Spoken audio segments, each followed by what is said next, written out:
So here I have the conditions of operation. So if everything's okay with the operations, I will have this kind of condition in my system. And if I do a double click in the stream, you can see that my vapor phase is 1. So I have 100% of my feed gas as my feed stream as gas. So let's add a vessel separator to evaluate how much liquid can be formed and how we handle this kind of information in plane design. So if I go to model palette, if I go to separator, I have the object separator added to my process simulation.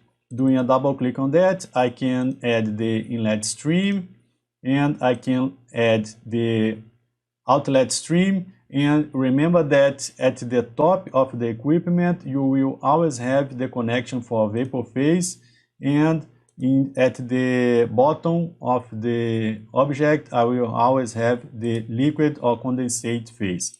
And you can see that in terms of heating material balance, the Aspen Hysys already converted, and as is expected, I have 100% gas phase. I should have, or I must have, 100% of the gas going to the VAP stream. So if we go to the worksheet, we can confirm that.